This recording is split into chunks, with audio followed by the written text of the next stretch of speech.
Pick up the audio.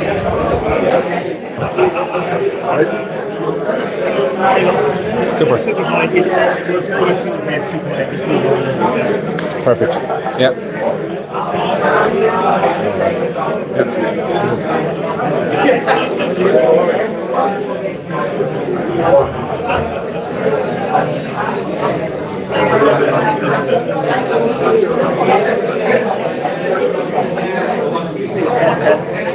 Test. Testing. Testing 1, 2.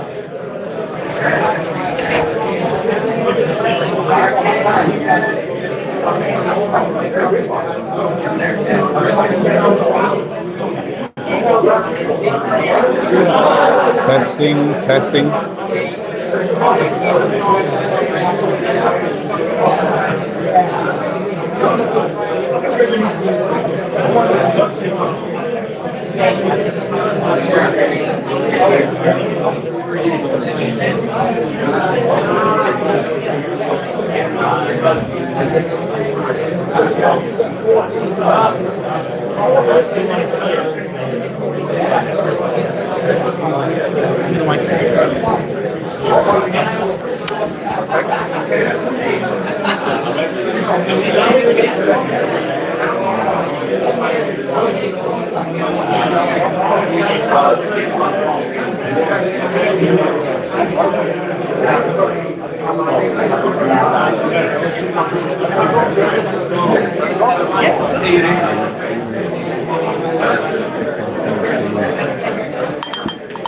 Jesus Christ.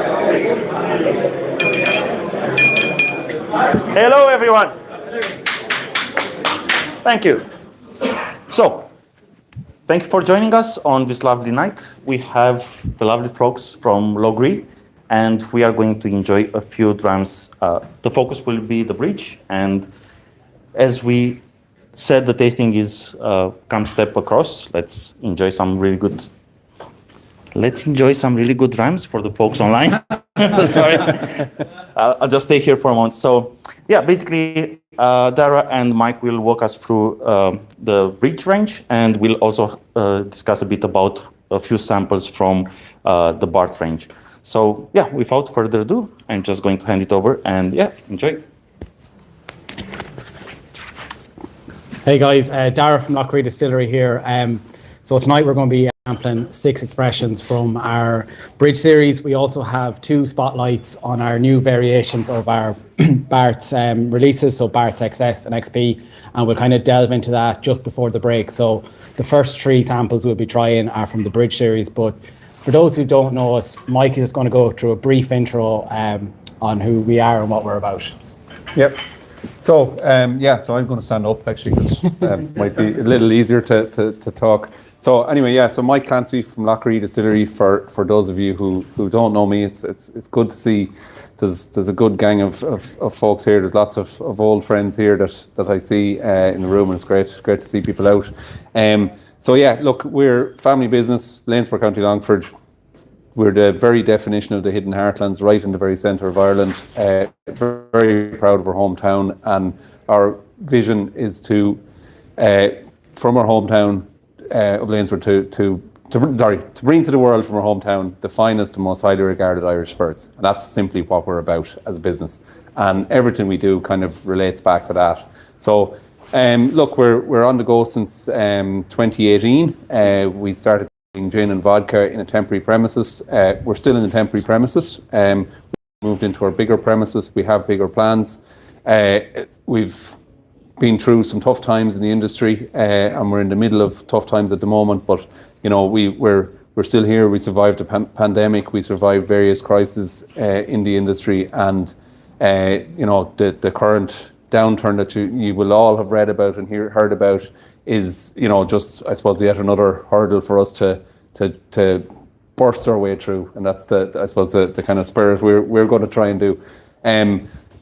Just to kind of on that point, and I just while I brought that up, it is tough times in the industry, and there is a lot of negativity around the whiskey industry and the Irish whiskey industry and stuff. And we have a great community of people here tonight as supporters of Irish whiskey. But what I would say to you is, the best way that you can support the Irish whiskey industry is go out there and put your hand in your pocket and buy bottles of whiskey. And if you want to keep diversity in the industry, and if you want to support the fantastic diversity and innovation that has happened over the last 10 years, ideally you will go out and support independent producers, because that will keep the categories vibrant and alive. The big companies will be all right. They have big chests of cash that they can fall back on, but the smaller companies really need your support. So we'd love that to be us that you're supporting, but if by all means go out and buy from other independent distillery companies, because everyone needs your support at the moment. So that's all I'm gonna pass over that, but I think it's just important to say it. And it's very easy to kind of be blindsided by the latest 27 or 45-year-old release from a big company, but maybe consider, instead of buying that, buy 2 or 3 bottles from different independent companies, because that'll make a bigger difference to the industry and the category as a whole. So anyway, so just the other thing then, just about us as a business, and it is tough times for the industry. So you've got to, and in business, and in small business particularly, you've got to kind of move and adapt and twist and pivot and whatever. So during COVID, we got into making hand sanitizer. We had great crack doing that. There's a whole book to be written about that. And I notice I say book because that's how we say it in Longford. That's the correct pronunciation of the word. But anyway, basically, one of the things we're doing at the moment, we actually do a lot of contract production for hospitality venues, bars, hotels, etc. We do their own label products. So we're doing gins, and we're also doing some whiskies for bars and stuff as well. Then the other big thing that we've kind of taken on in the last couple of years is eco spirits. So this is basically, so any of you who have been at our stand at Whiskey Live last year will have seen this. It's a green box. It's essentially a 4.5 litre glass bottle, which basically displaces 6 single-use glass bottles. So this is a refillable, returnable system for spirits distribution, and we're the Island of Ireland operator for this. So we're filling our own spirits, but we're also taking other brands into it as well, and that is having significant savings in terms of carbon footprint, and eliminating glass waste and single-use cardboard waste and everything else. So look, we're a small company. We do a lot of different stuff. We try and in difficult times, we try and carve our way through, and that's how, hopefully we get to the other side of things, But anyway, that's just a little bit of the background to us. So I could keep you all night talking about all that sort of stuff. So, but I think we're all here to taste whiskey and have a bit of crack. So I think without further ado, I think I'll pass you back to Dara, and we'll talk about the first couple of releases. So thanks very much, guys.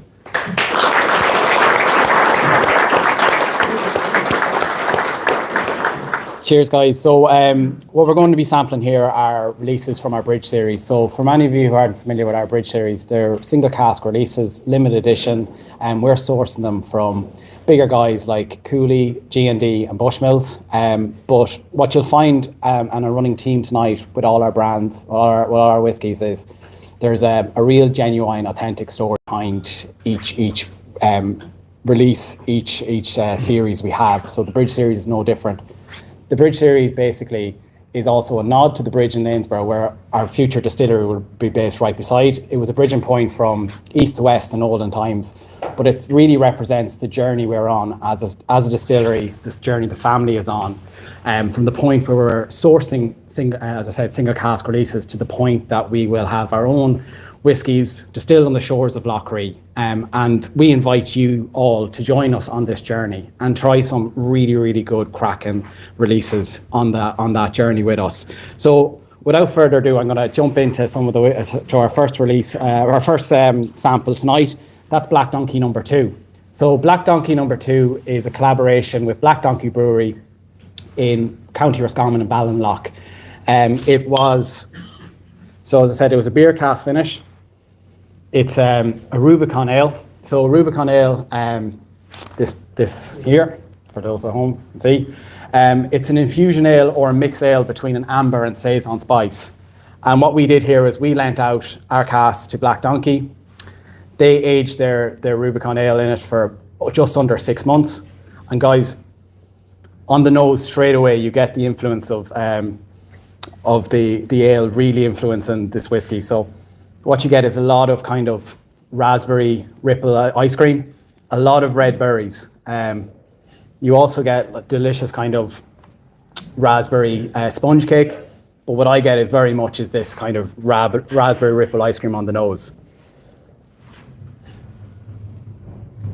On the palate, again, very influenced by the saison spice. You get a mix of kind of sweet, sour, and spice kicking in here. So initially, it's red berries, raspberry ripple ice cream again, but then you get this lovely kind of, it's almost like, I described it as raspberry sherbet. So it's kind of like sweet and sour. Again, the influence of the saison. And then the finish on it is this long-lasting cracked black peppered spice. It's interesting with beer cask finishes, and I think Mike has managed to find the sweet spot here between 3 and 6 months. So this was 15 weeks. Our 5-year-old double distill single malt from G&D, it was 15 weeks finished in the beer cask finish. And as I said, you really get the influence of the saison here. So again, lots of fruity raspberry notes, but again, that lovely black pepper spice finish to it. Very easy drinking. What we find with beer cask finishes, they really smooth out the whiskey quite quickly and influence it. So you don't want to leave it too long. I've had beer cask finishes that have been over 6 months, but what you're always trying to do with finishing is add flavour. What you don't want to do is lose flavour. And as I said, at 15 weeks, it's a stunning drop and a really, really easy drinking whiskey. So guys, what do you get any different notes that I'm kind of describing, or?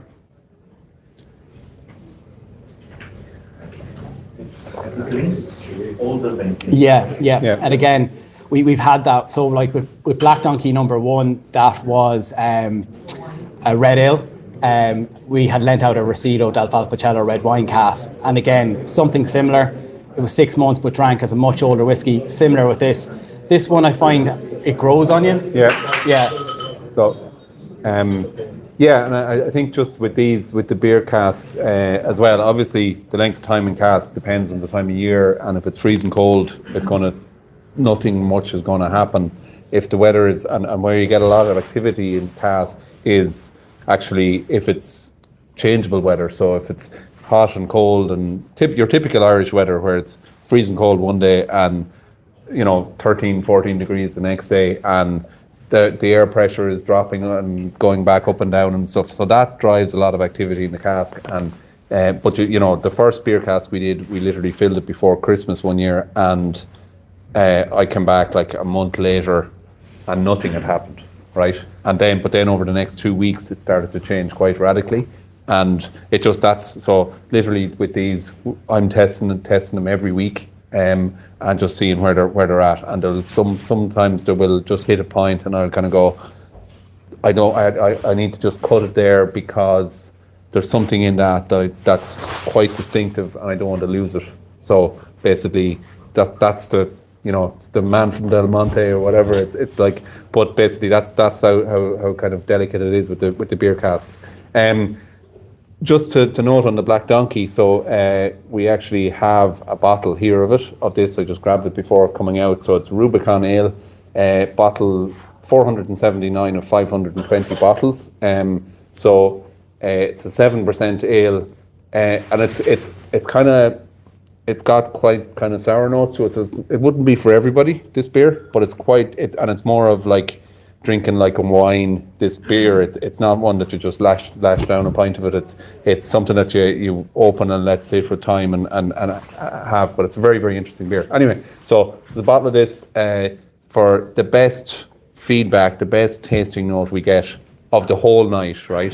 There's a bottle. Whoever gives us that will walk out with this bottle here tonight. So what that's saying is that's saying is we want lots of input and lots of feedback, because I'll go into the lead and then so spice. I'm getting spice from the familiar with the raspberry ripple. Yeah. Yeah, yeah. It's Yeah. more so on, the raspberry ripple is more so on the nose. Again, the initial on the palate is that it packs a fruit punch at the start.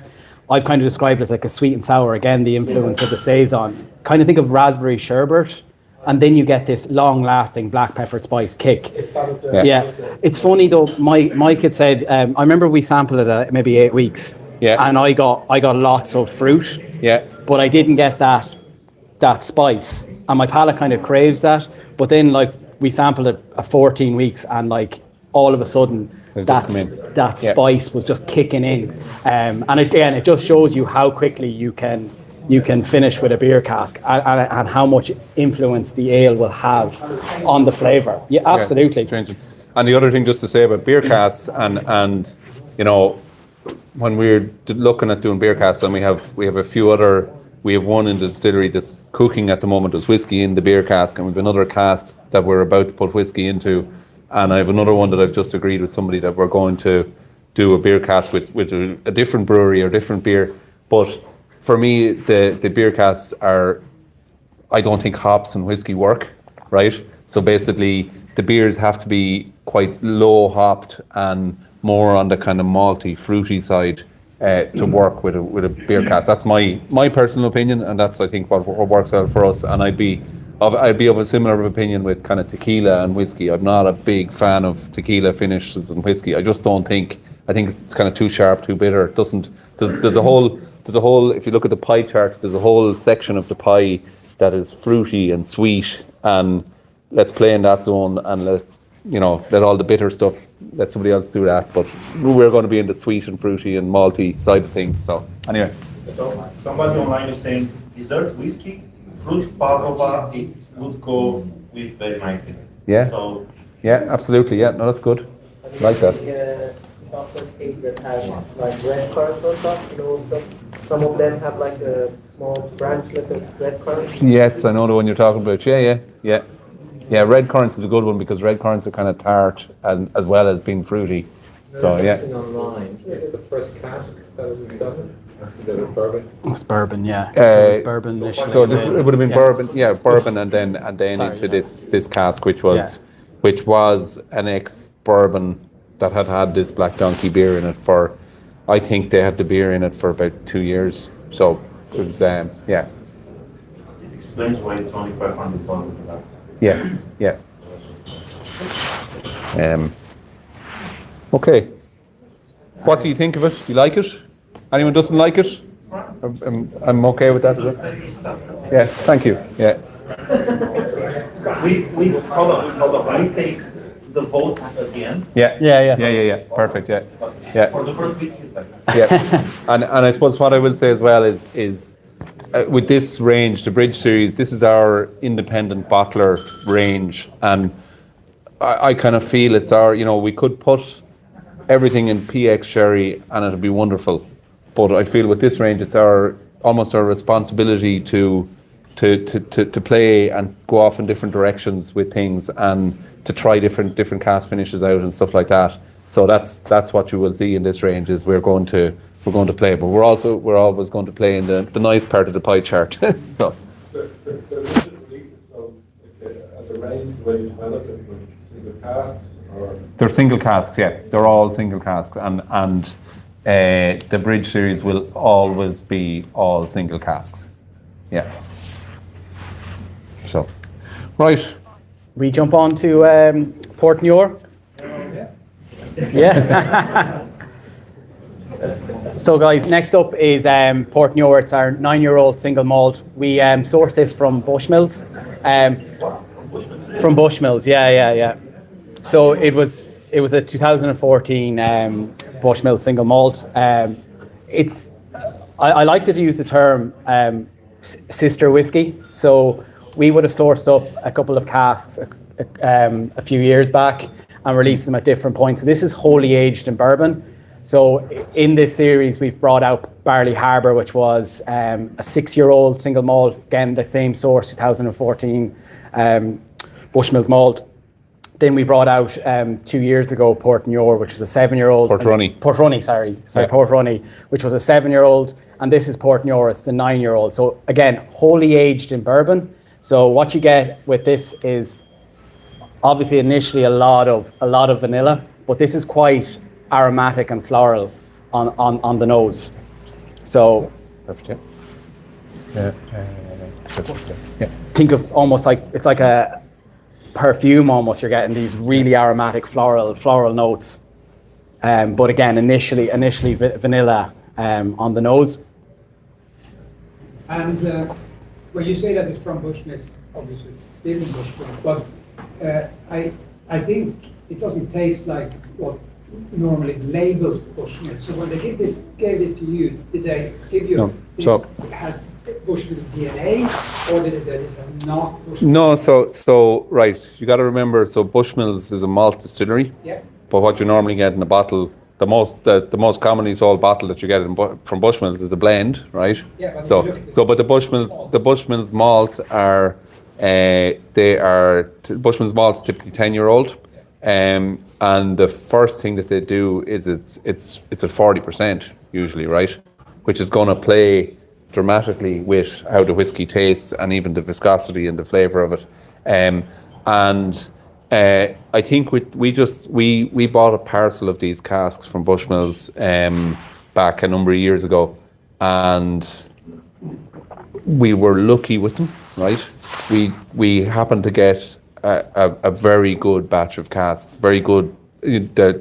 The bourbon casks have all been just super. They've developed really, really well, and this one is, as it got that bit older, it has just got that bit more aromatic, and the earlier ones would have been quite closer to the classic Bushmills DNA with kind of that sort of citrusy, lemony note that it's quite well known for. But this one has, just as it got that bit older, it's just got more aroma and stuff. But it's a straightforward Bushmills. It's a bourbon cask that came from Bushmills. That's, we didn't buy it directly from Bushmills. We bought it through a third party who had bought it from another third party. And that's, look, I'm on the technical committee of the Irish Whiskey Association, right? And there's a whole load of technical change, there's technical file changes, but there's a whole lot of other stuff coming down the tracks around labeling and all sorts of stuff. And when you actually understand the intricacies of how the business works and how casks get moved around and traded, and how this has historically always worked in Scotland and has worked here over a number of years, and there's just been a lot more moving around over the last number of years.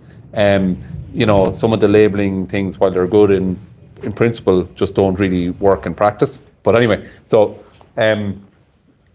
so this these are just the casks as they came from Bushmills. We never moved them, we never changed them. We moved them from one warehouse to another a couple of times, right? But that's all we've done with these, and we've just hit on good casks. And I suppose the thing about is bottling them when we think they're ready, and also then not watering them down to 46% and not chill filtering them as well. So that's again another factor that's going to. So what age is this right now? 9 years old. 9. And Yeah. what ABV? 46. 46. Sorry, I forgot to mention. So this is 46 ABV. So, think maybe of a 10-year-old Bushmills with a bit more kick. It's not your 40% standard ABV. It's that bit higher, 46%. And what you get, as Mike alluded to, you do get a lot more. Like, it's quite aromatic, quite fruity, quite floral, and what you get on the palate then as you drink this is, what I've described as almost like lemon meringue pie. So there is a lot of lemon zest here. Again, creamy kind of toffee notes, vanilla, and there's this lovely kind of floral and wildflower honey. So it's quite a sweet finish to it. So the finish on it is really, really mellow, really easy drinking with like lots of kind of honey notes to it. So very approachable. A stunning drop. I could call it liquid gold if you could bottle it gold. But it's stunning, easy, very easy drinking. And just as Mike said, we were very lucky with this.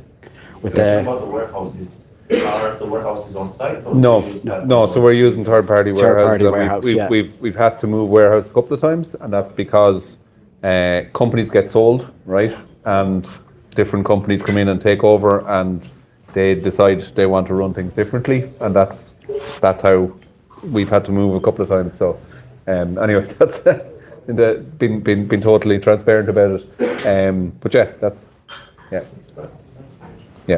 The beer casks that we have, we once we put whiskey into them after they've had beer, we have those on site, because basically we're checking those all the time. And then the small amount of our own liquid that we have distilled since 2022. So we are Ireland's smallest GI verified distillery, right?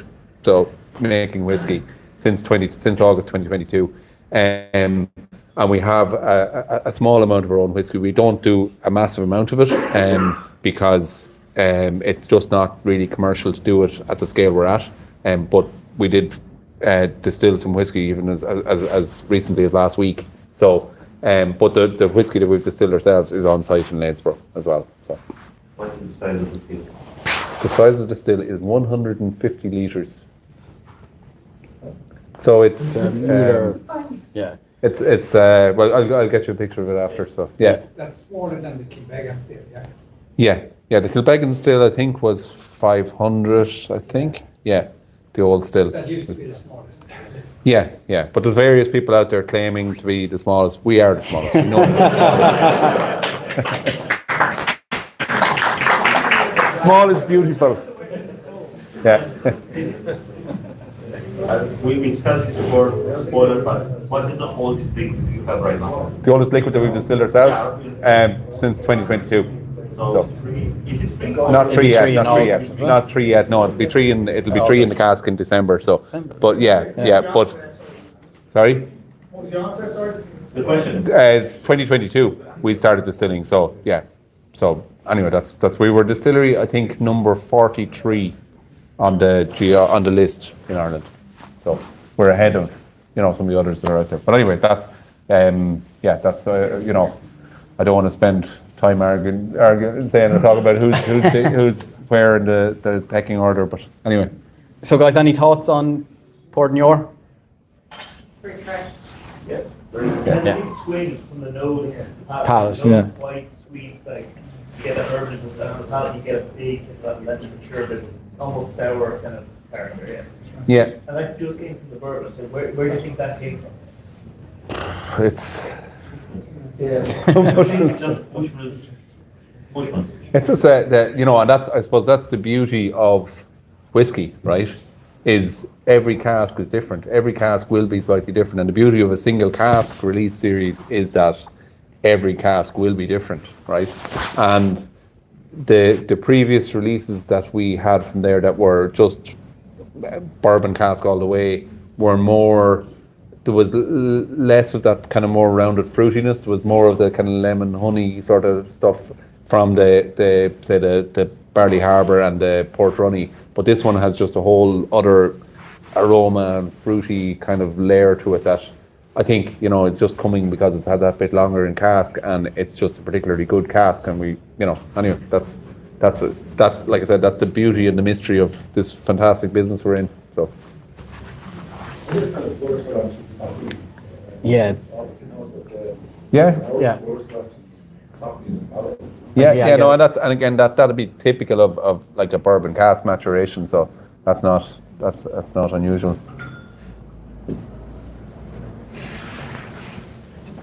So guys, we're just tried our two single malts. What we're going to do now is I'm going to hand you over to Mike, who's going to go through our next release, which is Port Lick, which won the Best Irish Grain at the Irish Whiskey Awards. So Yeah. So so I'll Port Lick. So do any of you remember when when it was the year 2000, the millennium, and every household in Ireland got a tree? Do you remember that? Yeah. So there was. All the photos like. So anyway, there was various millennium forests, that your trees were planted in, and if you still have the little card that you got in the post, it'll say which forest it's in, and it'll give you a code that you're supposed to be able to go and find your tree if it's still alive and hasn't been cut down or blown over in a storm or whatever. But anyway, Portlick Forest down near Glasson on the shores of Lough Ree is one of those millennium forests. So anyway, that's where some of these millennium trees are. So just little piece of useless information for you. But anyway, it's nice to kind of round these things back to kind of the locality and the whole kind of point around the kind of naming of the bridge series. So this red thing that's on each of these, this is the release name. So apart from the ones where we collaborate with somebody, so if we collaborate with somebody, it's Black Donkey #1 or Dead Centre #2 or whatever. But the rest of them are all named after places around Lough Ree. So points of interest and places around Lough Ree. And for us as a brand, we're rooted in Lanesborough, we're rooted in Lough Ree, and this is our way of, I suppose, telling the stories of the area and expressing our pride in where we're from. So anyway, and it's interesting actually going back and kind of researching some of these places that we kind of, some of them are quite personal to us, like Barley Harbour. We grew up having swimming up there, and Elfeet Bay, we grew up going swimming in the water up there. But some of the other ones that are a bit further down the lake from us, we've got to go and kind of look them up a bit more and find out a bit of them. But anyway, the Portlick one, so there's a Portlick Castle down on the shores of Lough Ree down there, and it's dates from 1185 and basically was built by a family called the Lyons, Norman family. So is there anyone in the room called Dillon? No? You just want to bottle with No. Anyway, the Lion, Delion, became Dillon. So anyone called Dillon, that's where their name came from. They're Normans originally. But anyway, this family is the oldest medieval castle that has been continuously occupied as a residence, and that's in Portlick. So it's a big, huge mother of a castle, and there's an American family have bought it in recent years and are kind of pumping a lot of money into doing it up. But anyway, it's a place on the shores of Lough Ree near Glasson, which is a lovely village. Some of you will know Wineport and Glasson, Lakeshore and places like that. But anyway, so onto the whiskey. So this is one of our single grain releases, and we've been exceptionally lucky with the single grain that we bought. And again, and I've said this numerous times at tastings and stuff, and people go, "Oh, did you buy it? How did you source this?" and whatever. And we're very open about it. So what we did when we set out to buy whiskey for our mature whiskey was we bought as much as we could of what was available, when it was available, if we could afford it, if it was any good, right? And that was our strategy. And yeah, but yeah, so that's, and everyone else did exactly the same, right? And they might say, "Oh, we wanted this for that reason, we wanted that for that reason." But back when we started out, so 2016, 2017, right?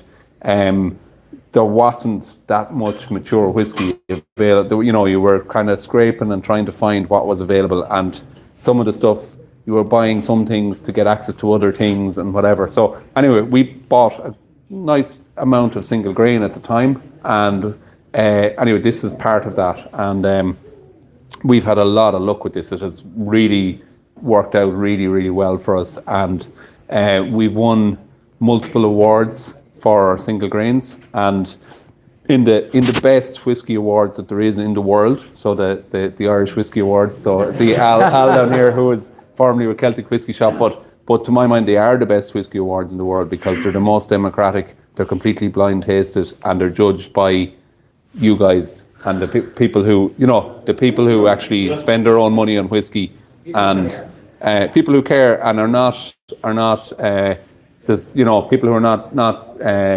agendas and nothing else. It's people actually and it's good positive feedback for the industry in terms of, so when we do well at the Irish, it means an awful lot to us. And anyway, so this single grain was one of the series of single grains, and again we did the tasting in Churchill and Swords. So many of you were at that back a few years ago, yeah. So see John here as well was at that. So basically we did a that where we actually had 3 of them and we tasted them blind. So basically one was a Bethlehem which had been released, and then 2 were ones we were bringing out the following year. But it was like, you guys tell us what the finish is, tell us how long they were aged, whatever, and that was good crack because all the experts in the room weren't so expert. But anyway, yeah.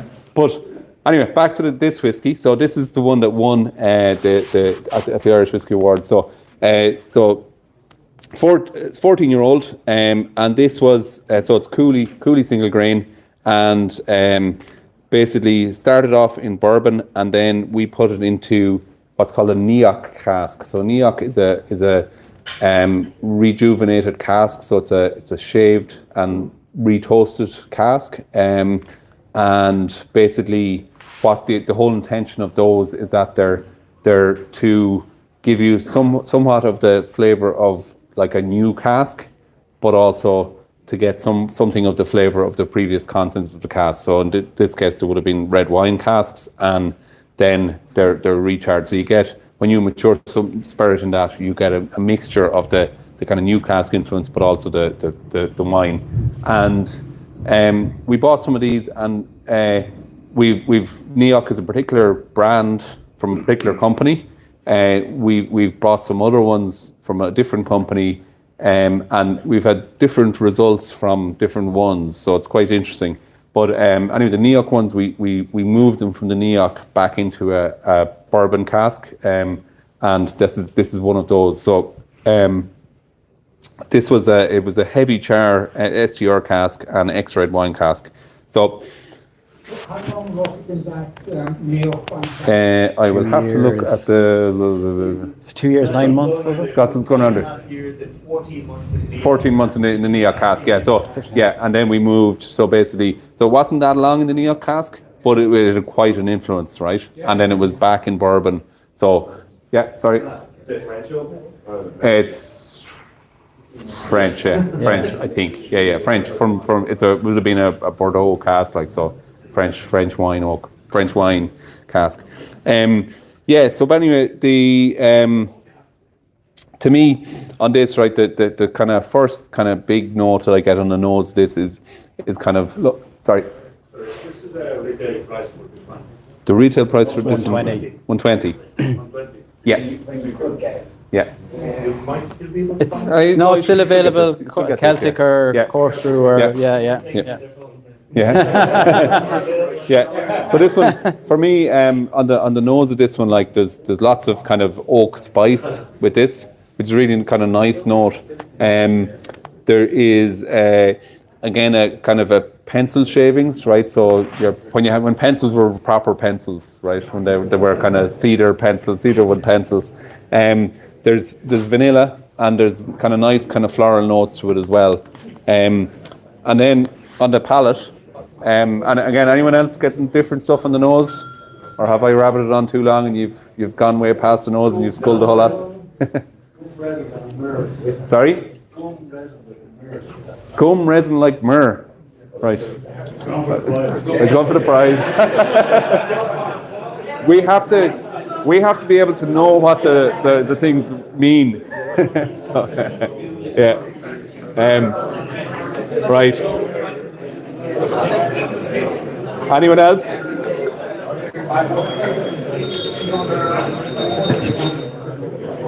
Anyone else got interesting notes there?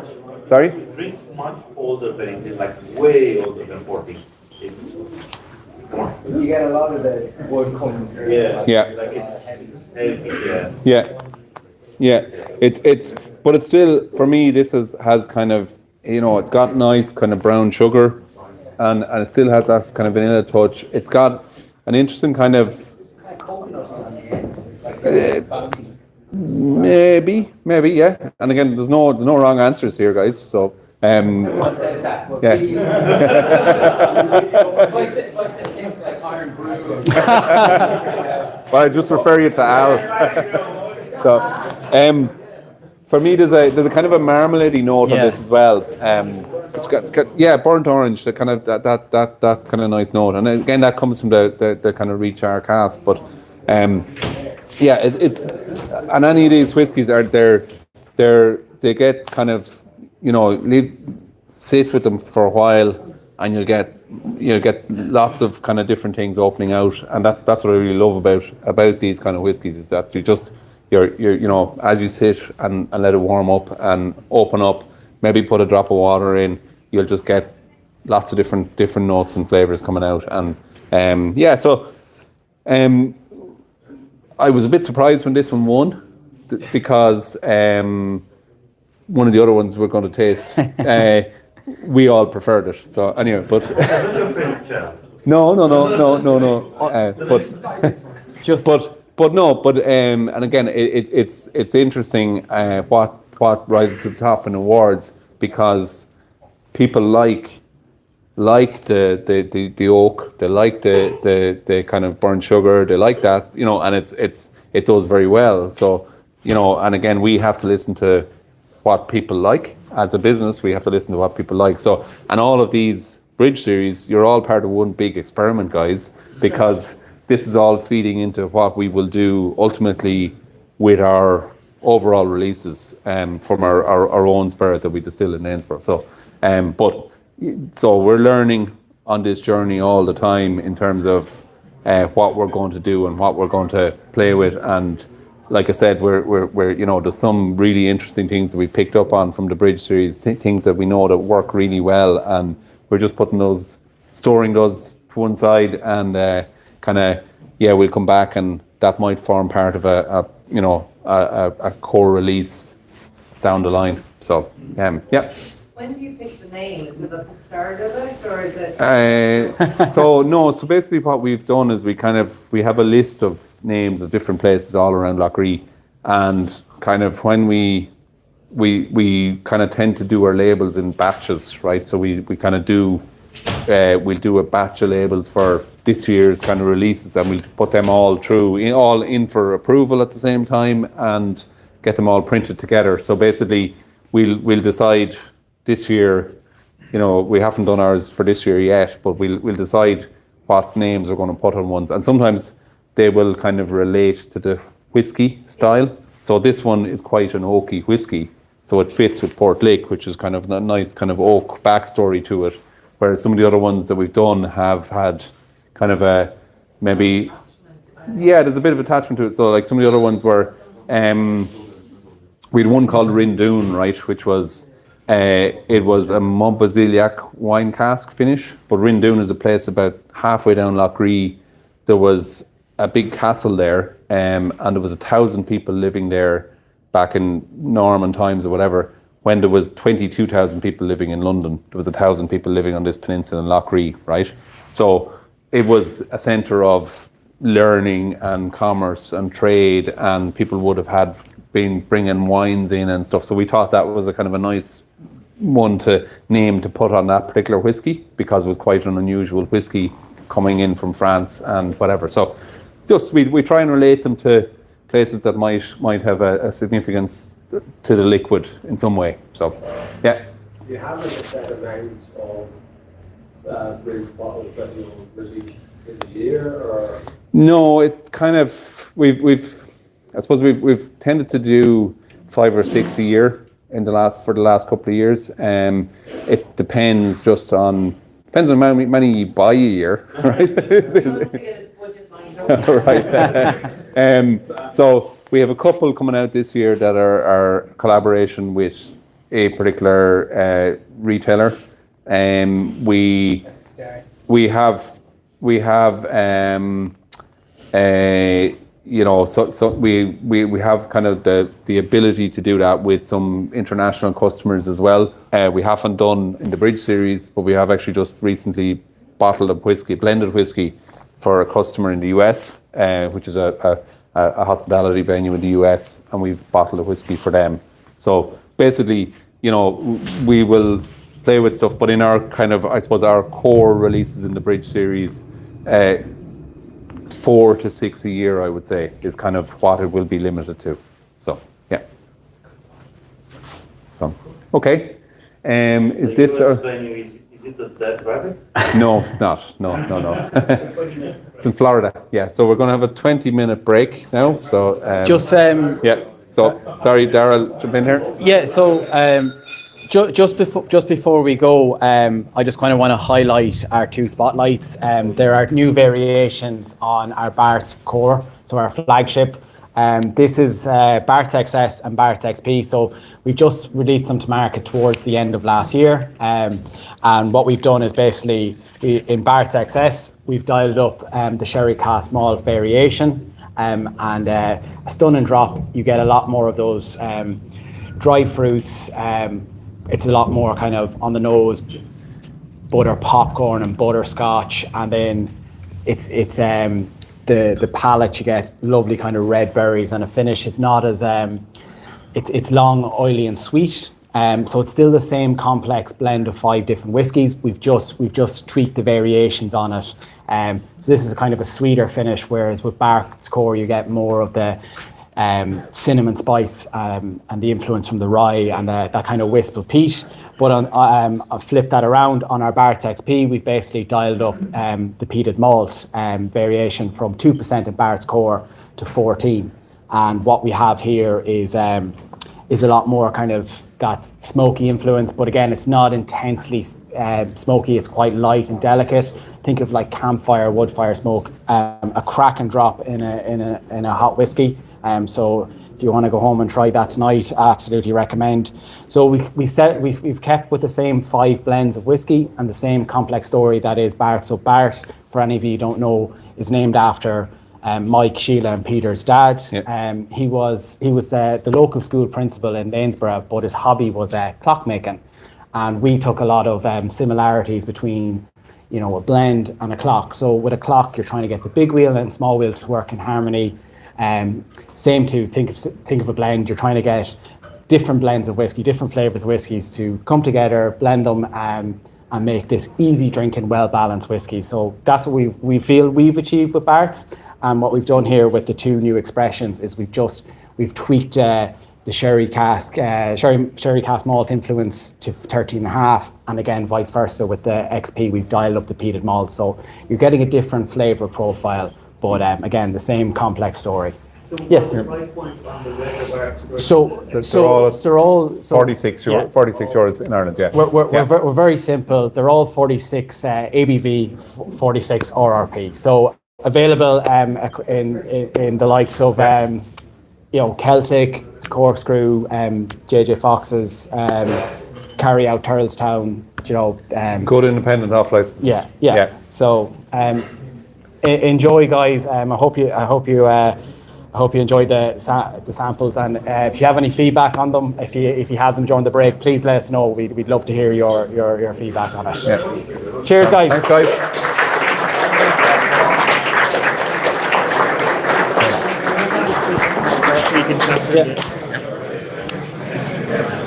So it's now 20 past, back at 22.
Maybe, but you lose and having a nice bottle there as well. So Whiskey degrees after what's been done for half 2 years.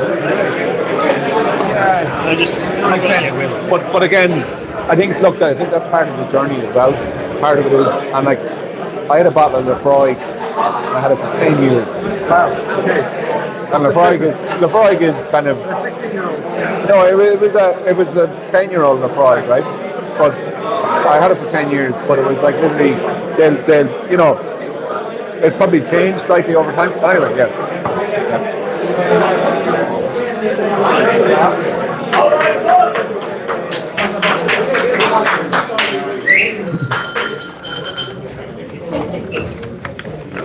Right, we're back. So, welcome back, folks. So, the next one we're on is another single grain, and it's called St. John's, okay?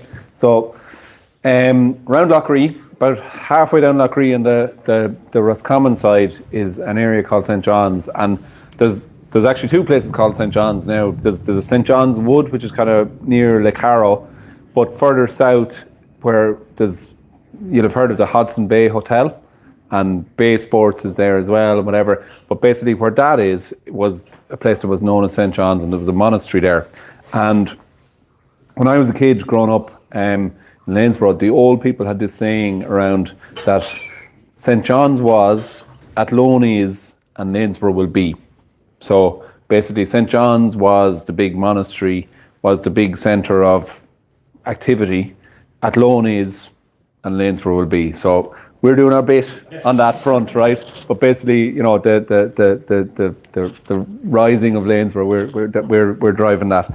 But yeah, St. John's. So it was St. John's Abbey, and basically what happened, Cromwell came, and that nasty man. And anyway, he awarded this area to 4 families, and one of those was the Hodsons. One of his generals was Hodson's, and Hodson, that's why the place is known as Hudson Bay now. But anyway, that's the background to the name St. John's and this. So just again, interesting, and it's kind of a nice little, and then actually to bring it to the Hudson Bay, those of you who know your kind of Irish current affairs and politics, Mary O'Rourke died there back in the autumn time, and her family had taken over that house and turned it into a hotel, the Lenihan family, and that was what became the Hudson Bay Hotel. So anyway, there you go.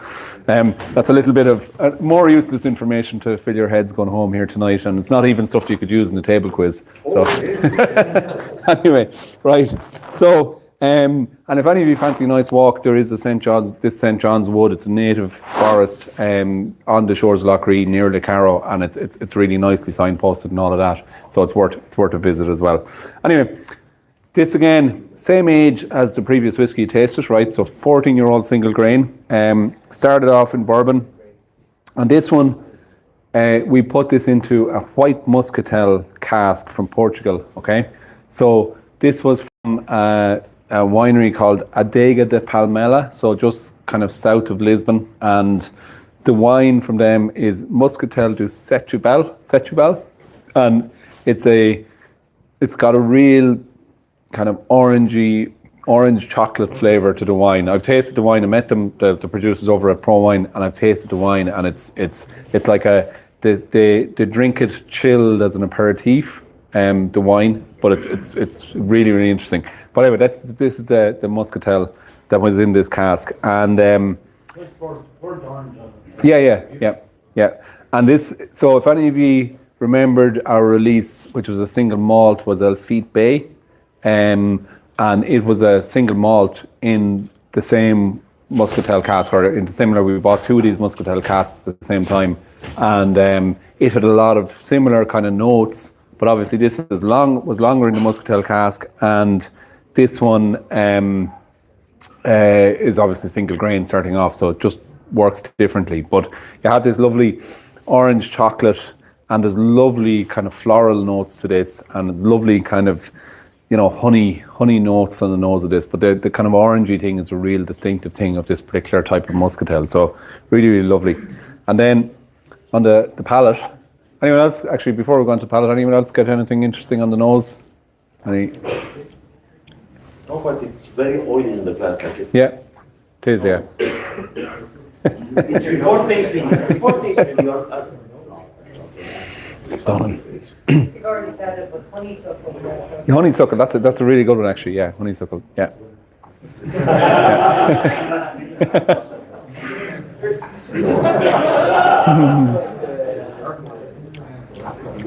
Yeah. So then just on the palate with this, yeah, so there is that oiliness, and that's one of the things I had down on my notes. And there's a lovely sweetness to it, but like not a cloying sweetness, it's just a really nice sweetness. And that orange chocolate, Terry's chocolate orange. And there's lovely kind of, and again, Christmas spices. It's hard to just put your finger on exactly what Christmas spices, but just that kind of, I make Christmas puddings, and like it's that kind of mix of your mixed spice and other bits and pieces that you put into a Christmas pudding. I get some of that in here.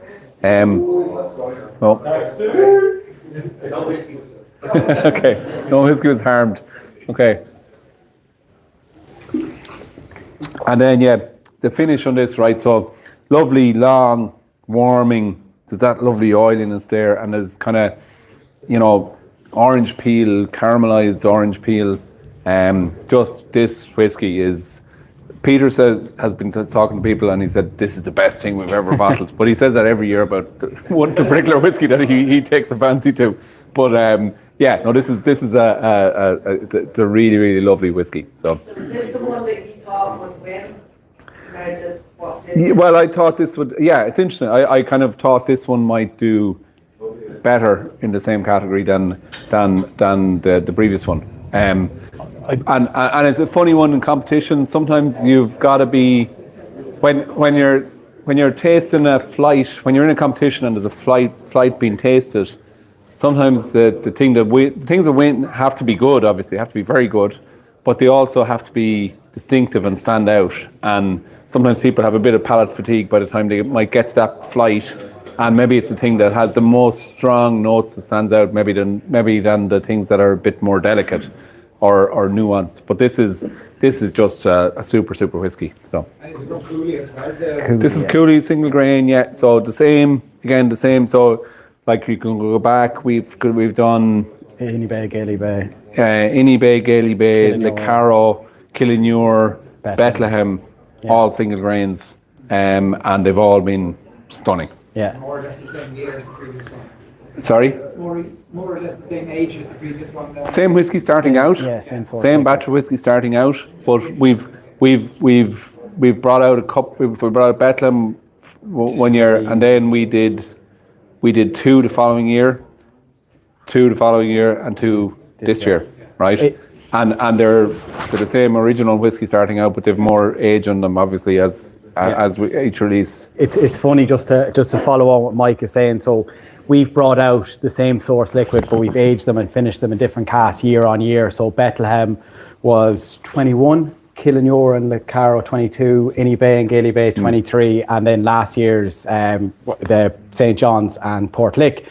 And interestingly enough, we always kind of have the debate, which one do we prefer? And I think me and you, very much Lecaro was what we preferred, and Peter was very much Killinure. No, and I was Sheila. Killinure. It was Killinure. Yeah. And then last year debate was Inny Bay and Gailey Bay, and both medalled in the single grain category. I think And we won. Gailey Bay won in the single grain category, but Inny Bay would have been my favourite. So Inny Bay, Yeah. Inny Bay was my favourite, and then Peter and Sheila very much Gailey Bay. But this year it was unanimous. I think St. John's was all our favourite. Yeah. And then we took home the best single grain with Port Lick, and look, Port Lick is a fantastic release. There's so much more complexity. Like, I do agree, I get a lot of, caramelized orange peel, and what I describe is almost like drinking Terry's dark chocolate. But I think the complexity of Port Lick in terms of flavor profile, like on the nose, you're getting huge oak influence, like so oak spice and that cedar wood. And on the palate, it drinks very differently. It's quite like almost like drinking marmalade. It's like quite jammy. But yeah, it's just quite interesting to see what different flavors people pick up on and prefer. Both equally stunning drops, but yeah, it was just interesting that it was almost unanimous from us that St. John's the St. John's was our favourite. You know. Sorry, this one's still available. All these are still available. So, guys, you'll pick up these releases in the likes of Celtic, the Corkscrew, again, Carry Out, Turlestown, JJ Fox's. So just select independent off licenses. Available through there. Yeah. Sorry, you said oak and then you said another wood there. What did you say? So on the nose, cedar wood, almost like a pencil shavings. No, like a nose of cedar wood in the Port Lick. Not on St. John's. Not on St. John's, on the previous one. On the previous one, Port Lick. You'll get a nose of kind of cedar wood, but... Stays in the back. No, it's just a note, a flavour note you get. Flavour. Yeah, but it's oak, yeah. No. Whereas with St. John's, it's very much what I get, and like everyone picks up on different flavours. I'm not saying I'm right or anything. I get a lot of as a chocolate orange. I've described this to people as Terry's chocolate, dark chocolate in particular on the palate. But again, it's I'm not saying what I'm. Yeah. But it's what I get. Yeah. Materials in Ireland in a barrel. Oh yeah, no, we haven't. No, it's not cedarwood barrel or anything. No. I don't know what cedar tastes like. Well, it's kind of back to we're talking about the Port Lick one here, but the cedar wood is like a pencil, an old style pencil, chewing on a pencil, an old style pencil that you used to have. So anyway, but this one for me, this is just lovely. Like it's real fruity. It's lovely and not your kind of typical raisiny fruity that you get from a sherry finish. It's more different kind of like orangey fruity, but kind of not just straight orange either. It's got that lovely rich sweetness to it. So it's the wine from this was really, really lovely wine. Like and not something that you'd have, not something you'd sit down and drink a bottle of probably, but depends. Maybe, but it was just, it's a very interesting wine, and I think it really adds something distinctive to this whiskey, and that's what this range is about. It's about having stuff that is distinctive and maybe a little out there, a little different to other people or to other releases in whiskey, and it's about kind of adding in a bit of diversity. So what do you think of this one, guys? Yeah. Any interesting kind of taste notes? Anyone get other stuff from it there? Definitely Terry chocolate orange. Yeah. Comes out. Yeah. Absolutely. Yeah, and I would say. Yeah. With a bit of water. With a bit of water, yeah. And like with any of these, particularly these older ones, a drop of water, like it doesn't have to be loads, just literally a drop or two of water will really open them up and just elevates the just releases the oils a little bit or whatever. So yeah, no, I'm really proud of this one. You can tell. And my only thing is that I don't have enough bottles of this squirreled away for my own personal consumption in the future. So anyway. Right, we ready for another one? Yeah. So this next one is the oldest whiskey release we've brought out, right? So it's a 22-year-old single malt. And it's a Cooley single malt, 21-year-old. 22. Sorry, 22-year-old, sorry. And it's called Inchmore. So Inchmore is the largest island on Lough Ree, so hence the name Inchmore for all the foreigners here. So anyway, who don't understand the lingo. Oh, he didn't bring it up himself anyway, so yeah. It's Inchmore, right? Anyway, so basically, it's, it's on Lough Ree, County Westmeath. It's 132 acres and 32 perches for anyone who understands what that means. But it's a fairly big island in Lough Ree. So again, back to the kind of history of Lough Ree and the whole history of the area. So there was a ring fort on Inchmore that dates from pre-Christian times. And on this island there was a church dating from the 5th century, founded by Saint Leoban. And then in the 12th century there was an Augustinian priory founded on that.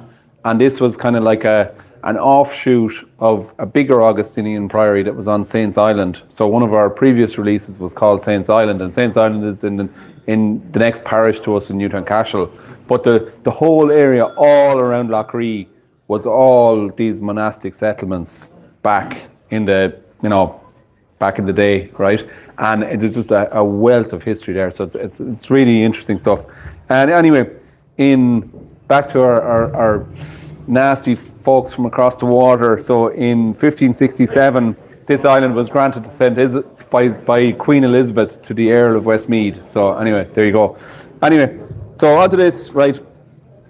So it's a 22-year-old single malt. So it was in bourbon for 16 and a quarter years. And then we put this into a recoopered 125-litre Oloroso cask. So this Oloroso cask was one that was broken down from a Solera cask from a sherry bodega, and we put this into it, and it was in it for 6 years and 8 weeks. Okay. Secondary maturation, not finished. Secondary maturation, not finished. And to be honest, on the front of the labels, and kind of, it's getting challenging to fit. We put as much information as we can fit onto the front of these, but it's getting kind of quite challenging to fit all the information that we want to put on this. So I've kind of, the latest ones that I've put in, I just kind of went bourbon cask, X months, whatever, or X years, X months, and then whatever the next cask was for X years, X months. Oh, well, we have one QR code on the thing anyway, so we much prefer talking to you, Decky, right? I'm telling you, in person. Anyway, so this one, right, this whiskey, right, it's an older whiskey, right, and it's quite a rich whiskey. And to me, you see these old signs and old whiskey bottles around that say such and such liqueur whiskey. And to me, that's how you nearly should approach this whiskey to drink, right? Don't kind of think of this as just a straight whiskey to drink. This is something you kind of nearly sip and drink like a liqueur. It's quite rich and quite intense. With time, it opens up. Certainly with a drop of water. So if taste it first, but then add a little drop of water, and that will just help to really open it up. But it's really kind of something that's quite rich. But it's worth the effort of kind of waiting for it. So so on the nose of this, for me, there's and I was kind of playing around. Highland Toffee. Right, okay. That's an interesting one, yeah. Yeah, butterscotch. I have butterscotch here, right? Yeah, a lot of butterscotch. Butterscotch. Red lemonade is actually in my in my tasting, in my notes for the palate, right? TK red lemonade. That's red cola for the Scottish, right?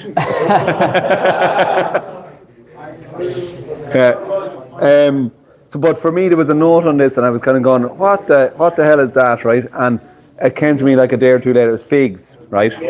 Pure figs, caramelized. Yeah, that's an interesting one. Yeah.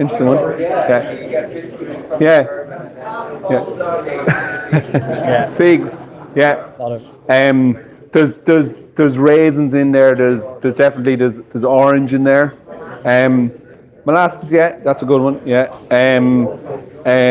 I would get definitely what? Herbie. Okay.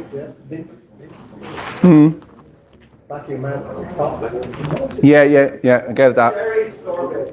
Sherry sorbet. Nice alliteration as well. Right. Sherry notes there. Yeah, well, there is big sherry notes. It is a sherry finish. Yeah, yeah, and for me, right, there's another like on the nose with this and on the palate, I get tobacco, right, and right, I used to smoke, right, and I when I was in college, right, when you'd be skint, you'd be smoking rollies, and you'd be smoking, and there was a particular brand of rollies that came out called Cutter's Choice, and they were that's I get this kind of there was nearly like an orangey kind of note to that tobacco. Anyway, I get that in this. I get it on the nose and I get it on the palate. There is Nutty, yeah, there is definitely nuttiness. a lot of nuttiness, yeah. Yeah, it's a big kind of an almondy nutty.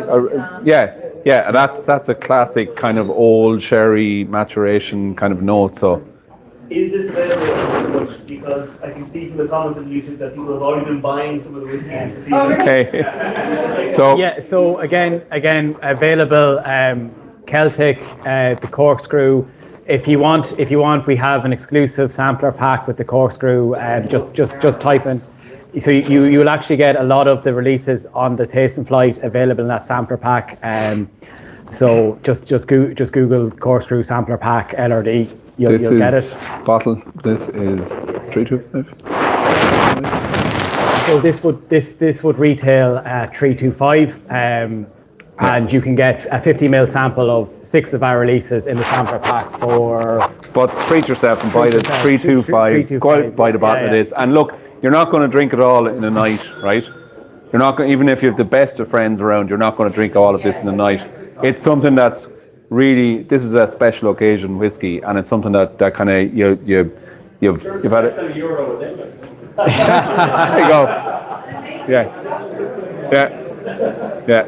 But yeah, look at the color on this. Look at it, and I'm not I've been over at done kind of whiskey fairs and stuff abroad, and done consumer events and stuff, and done ones in Germany and stuff like that. And any Germans? You're German here, right? Anyway, I'm going to offend the Germans here, but anyway, some of the whiskey fairs in Germany, but I'll offend the Scots more. Don't worry. So some of the whiskey fairs in Germany, they're so snobbish about their whiskey, right? And basically, you have, first of all, they won't look at a place that has got Irish whiskey on it, but then they won't look at anything. There's guys there, and I won't touch anything that's less than 18 years old, and I'm going to wear my kit in the middle of summer to show how good a supporter of Scotch whiskey I am. This kind of stuff. And to me, there's a strong degree of horseshit to all of that, right? Being perfectly honest, right? But what I will say is a whiskey like this is an example of why you put whiskey in a cask and leave it for a long time, right? Because there's something special about this. But there are a lot of other older whiskies that you get, and you just kind of go, man, that's been too long in the cask. It's done. It's overcooked, like so. But this is a stunner. So, anyway, There was only 118 bottles in that release. So if you really like a quite heavy sherry forward whiskey, I describe this as a sherry bomb. Then then Inchmore is the whiskey for you. Like as Mike said, look at the influence there. So again, it was a Cooper 125 litre cask. Like the colour alone. Alex said it correctly. It had basically a second maturation in that Oloroso cask. So just stunning, absolutely cracking liquid. I think Mike described it. I get a lot of, and you mentioned to me TK Red Lemonade. TK Red Lemonade, yeah. And again, I'm a great believer in if it tastes like TK Red Lemonade, say it tastes like TK Red Lemonade. Don't be trying to say it's persimmons and pomegranates, right? So yeah, going down there somewhere? No.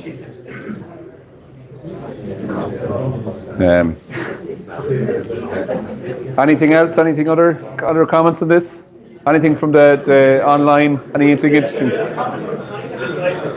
So could you ask Ken to explain his comment? Could Ken explain his comment, He please? said, feedback from this jacket. And that's it. Very cryptic. Feedback from this jacket. I don't know. Yeah, Ken, please explain that. Yeah. Yeah, the group would like to know, Ken. Okay. It's So- a jacket, is it? Right. Is he looking for a jacket, is it? He likes your jacket. Maybe so. Maybe They're so. sought after. They're very sought after. Anyone else got interesting comments or feedback there? Oh, the feedback from the microphone on your jacket. Stop jumping around, Dara. Yeah. There we go. Right. Testing 1, 2. Okay. Okay. Ken, if you were here, you'd probably win the prize for that. But anyway, there you go. You're not here. Sorry. All right. Umami. Yeah. Yeah, and that's like, so think of some like sherry. You know, if you're drinking sherry, you will get that. You will get sometimes in sherry, you will get that kind of sort of more savoury kind of note, particularly with kind of older sherries, whatever. So it's not, as Tom Jones would say, that's not unusual. Right. Right. So are we ready to move on to something a little different? Have we another comment there? No. Yeah. No. Right. Okay. Cheers. Launch it. Right. Launch it, guys. Okay. Okay. So this next one then is something a little bit unusual, and this one is called Coosan Point, right? So, Coosan Point is down near Athlone, right? So as you come into Athlone, there's if you're coming in by water from Lough Ree, as one does, you know.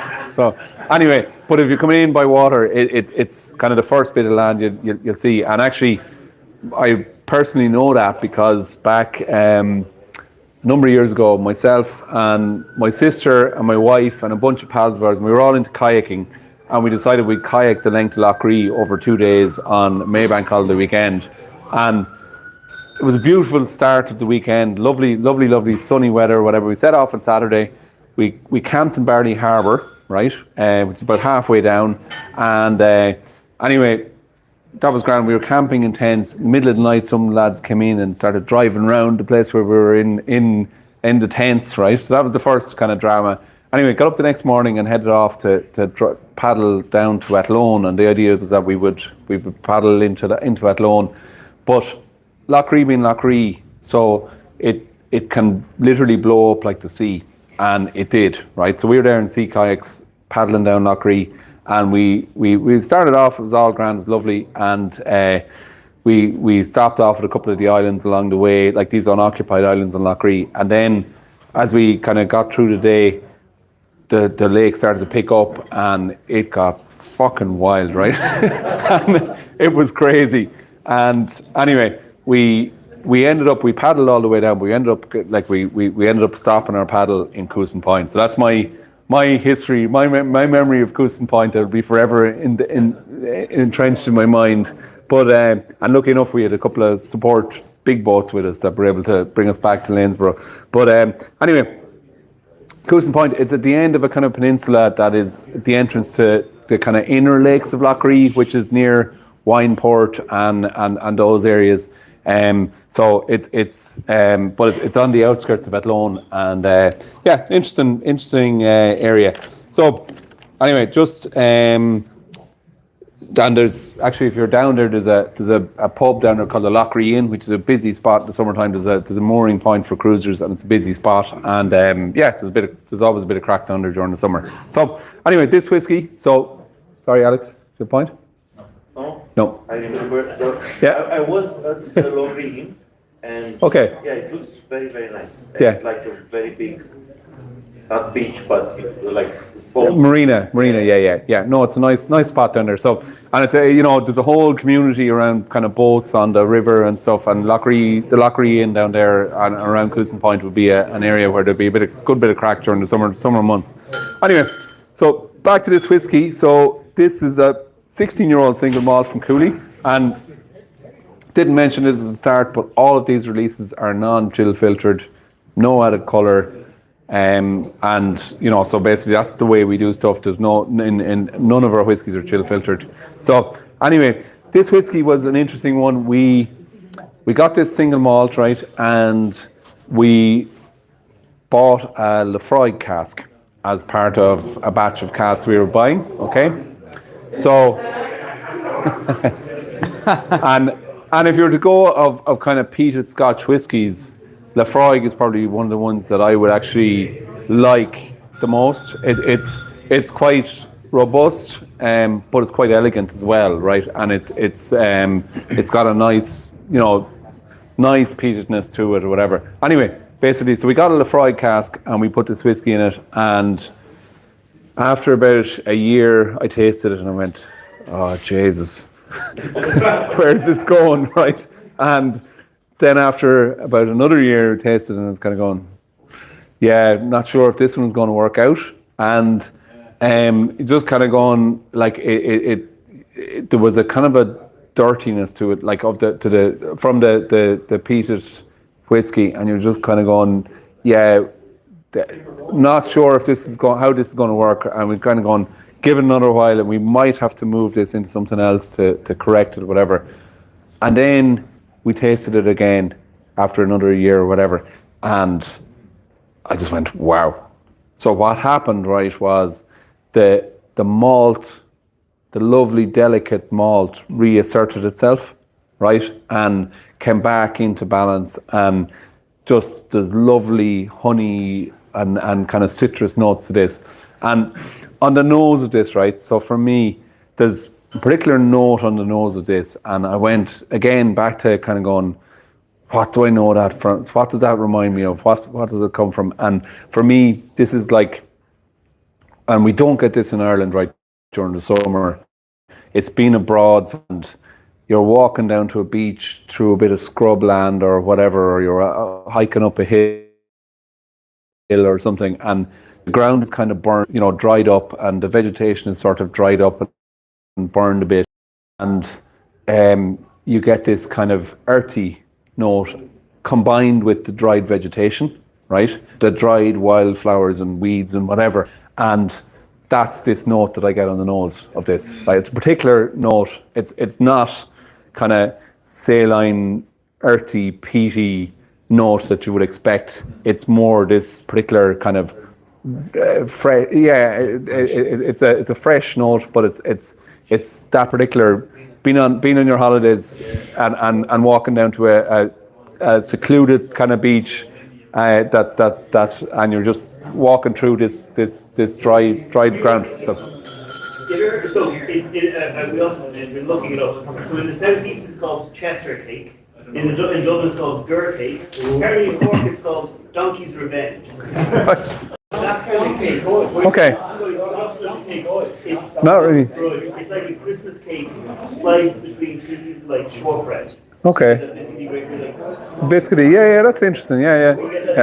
Earthy, but it's still quite fruity and quite fresh. Yeah. So there's a lovely, like, so there's lovely kind of there's that kind of dry vegetation, dry peat smokiness to start. But there is this floral note to it, right? There's a peaty finish. It was 42 months. 42 months in the fry cask. Yeah. Second, third fill? It was it was a first fill. We got the cask. It was an extra fry cask, first fill. Like it would have been a bourbon cask first. Went to Lefroy, was empty, was filled with Lefroy, was emptied, and then we got it. Okay, so you got the second. Yeah, second. Yeah. So, so basically, this, like, so, all right, I say that, like, walking through dried vegetation, but there's also, for me on the nose, there's notes of toffee, and there's fresh apple on this, like really ripe apple on this as well. Heather is another one, that you could find in there, and actually, like a Christmas, there's kind of a herbaceousness to it. Yeah, herbaceousness. Yeah.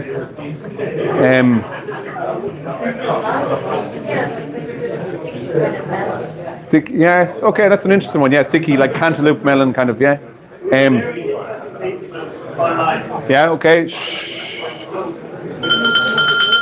The nose of the Kusa is like going up Brandon Mountain with the peat and the tar from the pines from lower in the warm autumn with a warm breeze in the air and hay.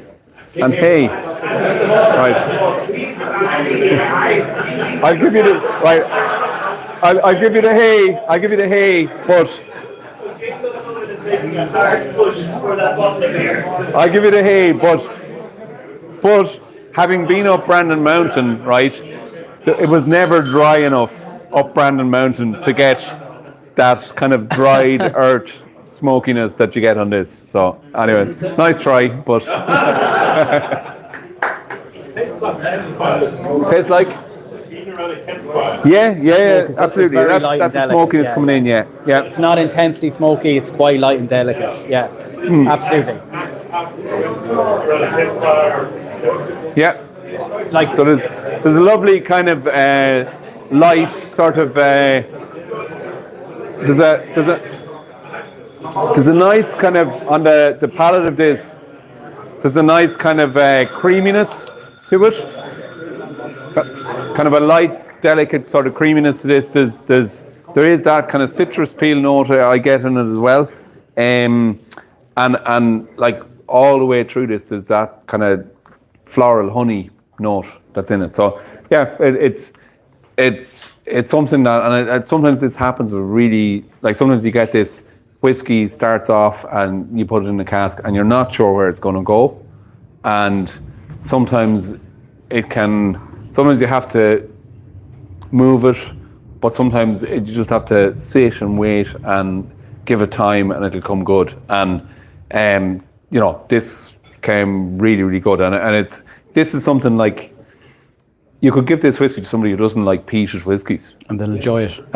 because it's delicate enough, it's elegant enough, and the elegance of the malt has kind of reasserted itself, and that's really, really, really nice. So I just to follow on, I like to describe this as it's almost like a quirky whiskey, because you're getting the influence of the Lefroy's, you're getting that peat smoke, but again, it's really light and delicate. But as Mike said, you get in these kind of almost like toffee and honey notes and citrus peel as well. So it's quite unusual, but like it's really, really, for someone who doesn't like peat or that peated malt, it isn't a peated malt again. It's a malt that's been influenced by an ex-peated whiskey cask. So you get these lovely, light, earthy, delicate smoke notes, but it's not intensely. So very easy drinking, very enjoyable. If you use that cask again, you still get the smoke influence from it? you will, right? And I'll tell you what happened with that cask, right? So, any of you into craft beer? Right? So, Ballykilcavan Brewery, we gave that cask down to Ballykilcavan Brewery, and they put beer in it, and they brought out two cask finished beers before Christmas, and one of them was in that cask. So that will end up with whiskey in it, and that will be a Lough Ree release. So yeah. So, and again, that'll add another dimension to the whiskey. So yeah, no, this is something that's just, it's a very interesting, very different whiskey, very unusual whiskey. People think all of the fried cask, this is going to be but it's not. It's delicate. It's elegant. The mouthfeel is extremely light. Yeah. There's no heaviness in the mouthfeel, which accents the flavours all the more. I think it's almost a watery mouthfeel, and the flavours just burst. It's kind of really accenting. It's all flavour. Yeah. Absolutely, yeah. No, again, that peat smoke is really delicate, really light, not intensely peat smoke, and then you're getting obviously a lot of, as you said, flavors coming out there as well. Yeah. And it's just a very, very easy drink and very, very approachable. Absolutely.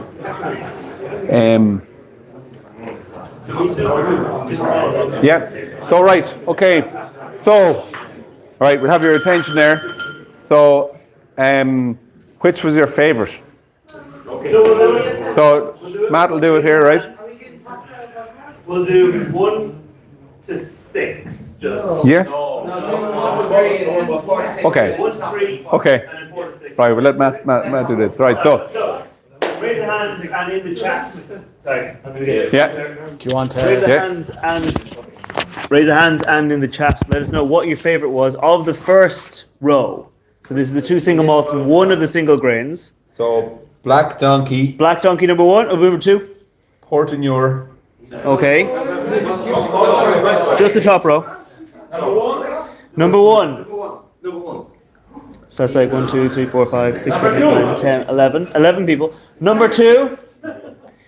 1, 2, 3, 4, 5, 6, 7, 8, 9, 10. And number 3.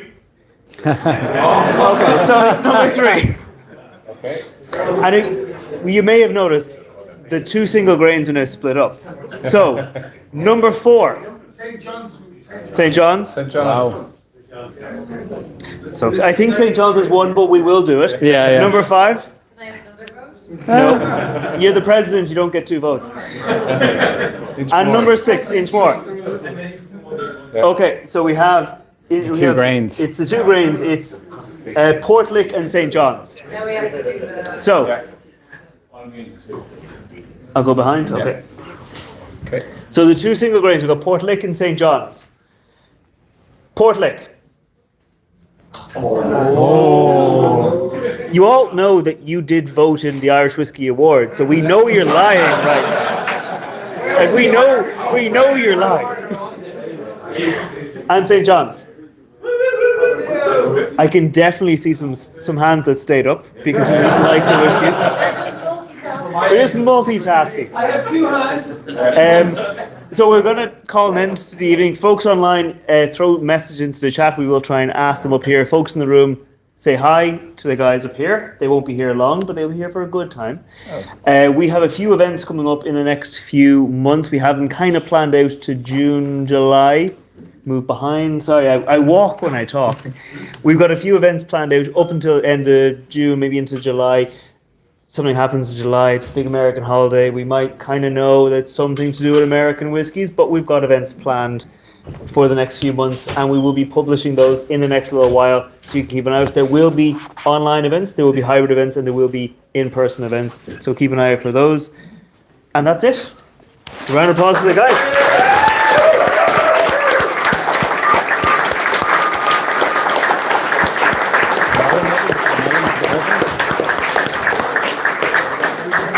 And while I might have been the one to stand up and call things to an end because Alex said, well, you're the events manager, you have to do it, we have given him enough stick tonight. But Alex is the one who put together the event.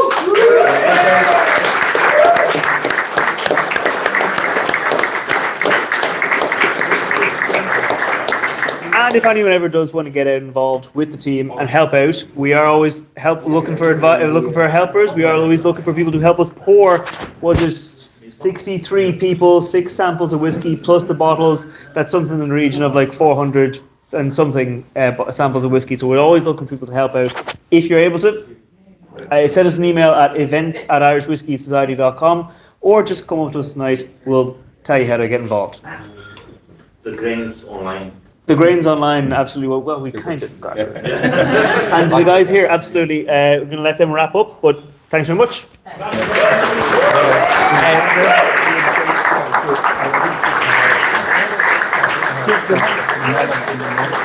Yes, yeah.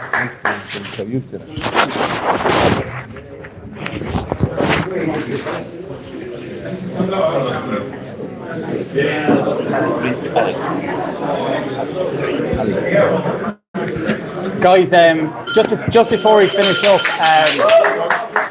we have a bottle of Rubicon here, and the winner I think has to be Ali for consistency. She came up with some really good tasting notes, the toasted almonds and the melons. Yeah, absolutely not a fix.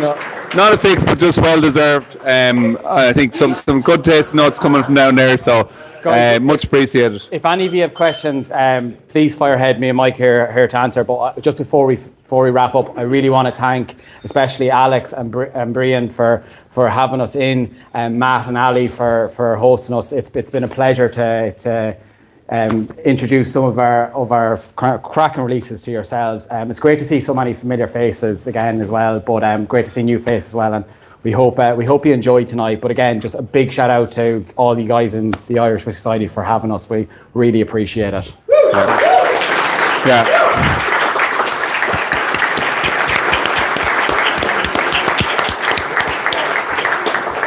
Yeah, I'm just going to echo that and just say, yeah, thanks a million, guys, and you know, you guys are such great supporters of what we do and of what Irish whiskey in general does, and you're the original, the first whiskey society out there, and I would say still the best, and the best from a brand point of view. So, yeah, no, the best from a brand point of view in terms of the support. It's not about, you know, anyway, yeah.